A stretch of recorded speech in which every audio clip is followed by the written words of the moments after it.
To test Link, they brought in him, terminally ill with cancer, then Dongzi implanted with Link for eyeball transplant research. Learning the truth, Wu Zhen immediately whacked the doctor's head with the hook, while his mind started spinning with an even wilder idea for that very night. He went to seek out the musician Faye, who was engrossed in flirting. Just how many different worlds has this seasoned cop not witnessed? But the one-eyed guy said something that left the cop speechless.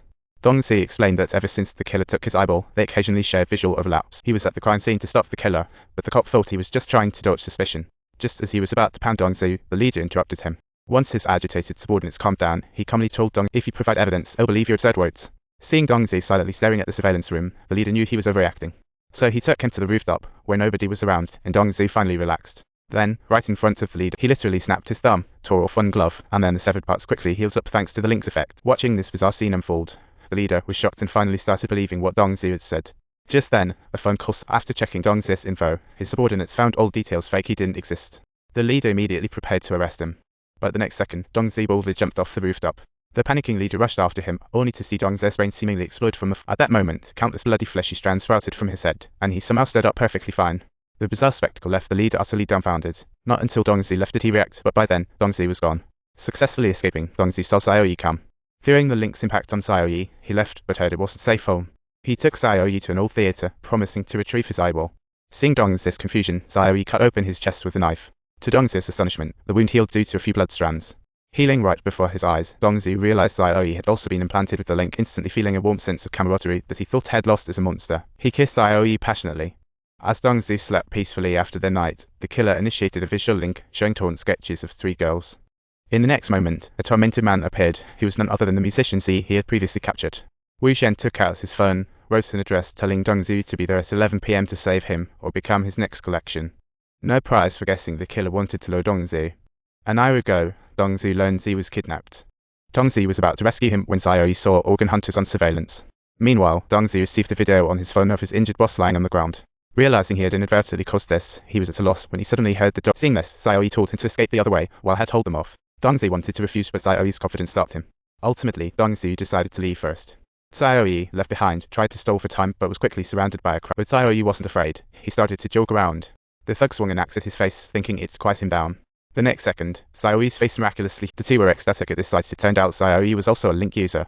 Just when they thought it couldn't get any better, Xiaoyi suddenly kicked a man out. They fled swiftly. Back at work, Dongzi saw an old man on the ground.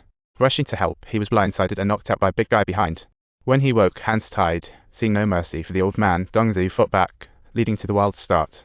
Seeing his wrist, once a bloody mess, heal mysteriously, the big guy shook like a leaf, useless in a fight now.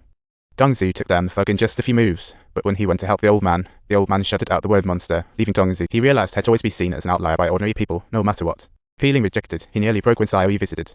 He couldn't help but suggest going incognito, but Xiaoyi completely disagreed, saying since they were blessed with immortality, why should they seek others' approval, instead of controlling the whole situation? Dongzi felt Xiaoyi's words were exaggerated, thinking it impossible for just to. But Xiaoyi's next word sparked his interest. Apparently, there were others like them. Dongzi cast aside his previous thoughts and went to the meeting place that night, seeing the killer arrive as agreed. Dongzi readied to take him down, unaware of the killer's trap. Wu Zhen, in a hazmat suit, exited the car and pressed a button on seeing Dongzi. He released hidden gas, and soon Dongzi was struggling to breathe. By the time he tried to charge in, it was already too late. Seeing Dongzi on the ground, about to faint, Wu Zhen placed his hand on his heart. He did this to personally verify if Dongzi really immortal. Sure enough, the result shocked him beyond belief. When Dongzi slowly regained consciousness, he discovered he was firmly strapped to a wheelchair. Wu Zhen had abducted him for some wild scientific experiment. Just how insane was this guy? To test his theory, he picked up scissors from the wall and clipped off Dongzi's pinky without a second thought. Staring at the bizarre change, the bound musician panicked too late as Wu Zhen stepped forward and snipped off his pinky too. Then an even stranger scene unfolded. Dongzi's pinky, thanks to the fleshy strands, perfectly fused with the musician's body. As the musician's pinky slowly approached Dongzi's, they seamlessly fit together. But if he thought Wu Zhen was just messing around, you couldn't be more wrong. Everything just happened was merely to support his ideas. Terminally ill, he knew his time was short. To keep up his killing spree, he planned to remove his own head and attach it to this immortal body. This way. As long as you agree to my proposal. Head freed the musician, implicated by his song. Dongzi wanted to fight, but his tight limbs made it futile. Reluctantly, he agreed to temporarily comply. Once Dongzi did, Wu Zhen knocked him out cold. After locking him in the cold storage, Wu Zhen began preparations. Seeing the musician tortured to death, Dongzi's rage overflowed.